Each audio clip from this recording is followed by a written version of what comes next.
Brodes Media.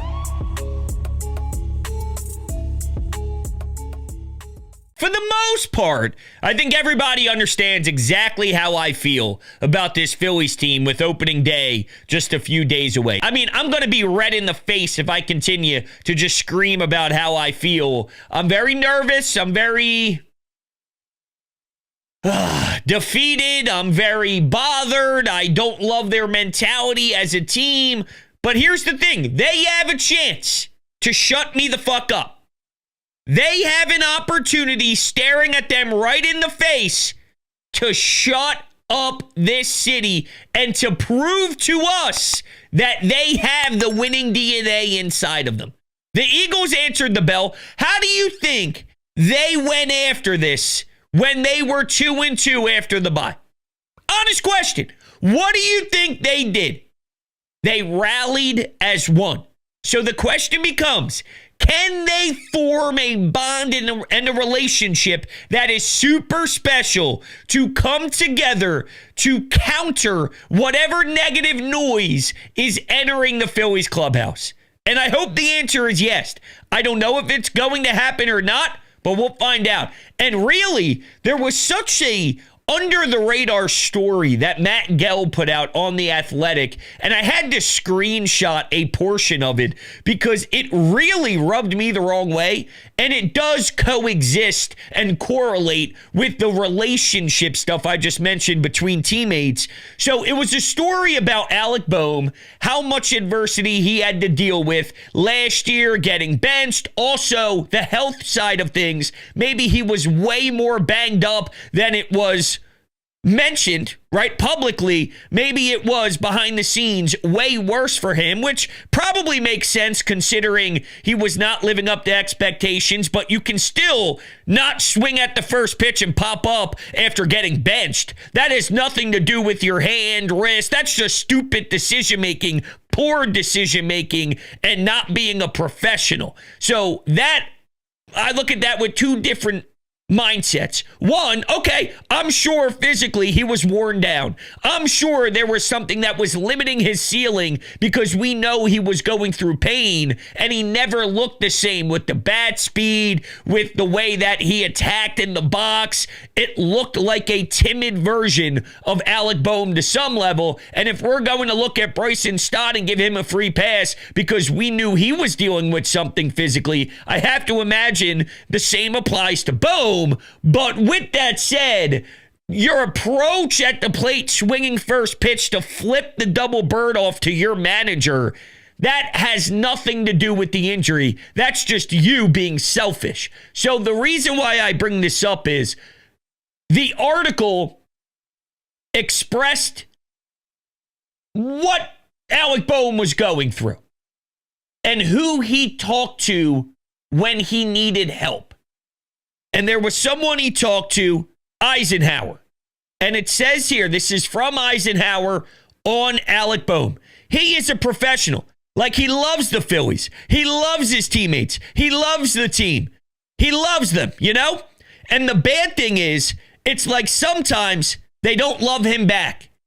That's hurtful, I think.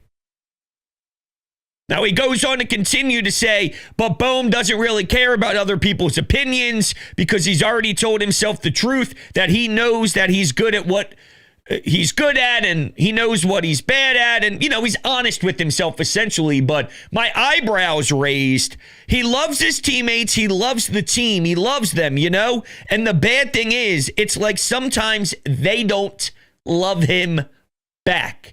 This is someone who was spending quality time with Bohm, who was helping him throughout his struggles after last season. Was he talking about the city? Was he talking about the fan base? Or was he talking about the clubhouse? Because I do feel deep down there are some pros that have been around Major League Baseball for quite some time that feel, all right, dude, how many times do I have to put my arm around you in the dugout after you make a mistake? Now, we're all going to mess up. We're all going to screw up. But some of these issues are controllable. And at some point, you're not 22 anymore. This whole daycare crap, these guys are closer to 30 now than not. The young kids, air quote, they're not young. young. This is the time they're supposed to flourish. This is the time they're supposed to step up and be a crucial part to the winning and be in their prime. If you haven't matured yet, maybe some of these vets are sick and tired of it. If you're getting benched by Rob, I promise you Rob's not the only one fed up with you. Quite frankly, he's probably the last one. So if he's fed up with you, that means there's a billion other guys that put on Phillies uniforms that are fed up with you first. Maybe I'm reading this the wrong way, but the way I interpreted it was, whoa, it's not beautiful. But I'll tell you what is beautiful. Kalshi. All right, so do you want to take a listen to JT Realmuto? Let's do that. Here's JT Realmuto talking to John Clark on the Takeoff podcast of NBC Sports Philadelphia. He discusses some of the changes that may be applied to this team from last year and some of the years prior where we've seen them come apart and fall apart during the playoffs. Here's what JT Realmuto had to say. Have there been adjustments in spring training working on anything? Yeah, I mean, I think every spring training you come in with adjustments and goals that you want to work on, and that's certainly one of the goals for our team is to chase less and use the whole field, like Rob said. I think it's certainly easier said than done with the type of pitching nowadays, but it's something that we're going to continue to work on and continue to get better. We know that once you get to the postseason, putting the ball in play is king and not striking out, making the defense make plays, and so that's something we're going to work on all season. That's interesting. That's interesting that he was actually open and honest and letting everybody know that there were issues, because the president of baseball operations recently took a totally different direction and tried to stare at us all right in the eyes, right in the pupils. He stared at us right in the pupils and said we weren't that bad at chasing. Yet JT's telling you, nah, listen, it wasn't right. Now, I got to be honest, as much as there's a ton of heat on JT, and reasonably so, as he still is a highly paid player, he definitely is on his back nine, and we do know that father time eventually catches up to everyone, so I'm trying to be realistic with my expectations with JT. Out of everybody I heard speak throughout the offseason, and as the season is starting to gear up, JT has hit the right spots. JT has said the right things, whether it was an interview on WIP when they went down for spring training, whether it's something like this. Now, truth be told, saying the right thing is not the job, right? You actually have to execute and make it happen. So if he's talking about these details where you got to put the ball in play more, and if we're going to want to win in the playoffs, this is what we have to do, then I'm going to judge you accordingly. And throughout these 162, I'm going to make sure you're taking strides in the right direction to actually lock in and make it happen. But I will say, JT, he seems to get it. He seems to give me more than just word vomit. I think it's because he doesn't run away. He's not lying. He's not making up bullshit where he's pretending all these parts to the game over the last few years wasn't really a big issue or wasn't a reason why they had failures. No, he's being open. He's being honest. He's reflecting. He's being genuine. And he's just telling you the reality of it. Now, again, he may just be getting older, and there's only so much you can do with that type of wear and tear on your body at that age. I still need more than what we got from him at the plate. You know he didn't get a hit last year against the Mets in the playoffs, right? My man didn't get a hit. He didn't get a hit. He didn't get a hit in 4 games against the Mets in the playoffs. Maybe they focus on getting Marshawn some life and some run over the regular season that would allow for JT to bottle up as much as he's got left. And then, you can rattle that off in October. Just limit his innings, because for years now, this man has been behind the plate way too much, way too long. He wants to play every single day, and we get that. We love the competitive juice. We love the fire, but we need to make sure we get the best version of JT when October comes around. So let's give Marshawn, who's got some pop, and he's way more of a reasonable option than anything Garrett Stubbs ever gave us. So I think you can actually legitimately still win baseball games with him in the lineup. That couldn't have been said last year with Stubby. They valued his partying and his overalls more than the actual production on the field. on the field. So I'm throwing up. I'm throwing up thinking about Garrett Stubbs at the plate. Did you hear that? That happened twice. I tried to ignore it the first time. You may never even heard the first. The second one, I couldn't even ignore it. It's like there's actual vomit coming up out of my esophagus because I'm thinking about previous Phillies teams. It's disturbing, I'm telling you. The leadoff thing really does bother me because I remember listening to Trey Turner discuss what batting leadoff would do for him and the way that would change the way that he thinks about the game, getting on base, no one in front of him, using his speed, showing the strengths of what you thought the Trey Turner contract would bring you.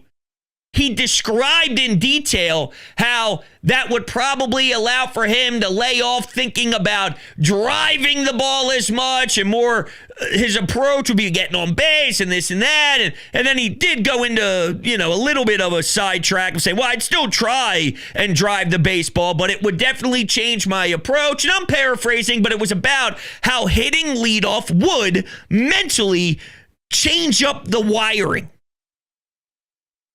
But it's only going to happen against lefties. Well, I'm just going to make numbers up here, but if you think of Kyle batting against righties leadoff, Trey batting against lefties leadoff, you're going to have 7 games out of 10 where it's Kyle, 3 games out of 10 that's Trey. Flip-flop, flip-flop, flip-flop. We have one guy that is absolutely annihilating this team internally. Well, there's a bunch, unfortunately, but the one that has the most that is targeted towards him is Trey, right? So why are we making it more difficult for him? And it's not as if putting him in leadoff and letting him get some run is some obnoxious thing. We're not asking for Max Kepler here to get leadoff run. We're not asking Marshawn or Brandon Marsh or any of these cats that don't deserve a chance to lead off. We're talking about Trey Turner. We're talking about Trey Turner. We know what Kyle can do. If you ever have to go back to Kyle, you know it's there. It's nice to have that security blanket, but wouldn't it make most sense to ask Trey Turner just to get maybe a month and a half under his belt every day to see if he can get something established, knowing he's already openly talked about how that does change the way that he thinks when he's in the box? We need to get the most out of him. And by the way, if this $300 million man can't hit righties, which doesn't even make sense. You think about lefties. You don't think about righties. If this dude can't lead off against righties, how embarrassing is that? You are overthinking it, overcomplicating it. Plug the guy in at number 1 and let's see what we can do. And if it doesn't work after you actually allow time to see if he can shine, then fine. Then eventually I'll also be knocking at the door, screaming at Rob Thompson, saying, yo, it's time. But as for right now, before the season even begins, thinking of flip-flop, that pisses me off.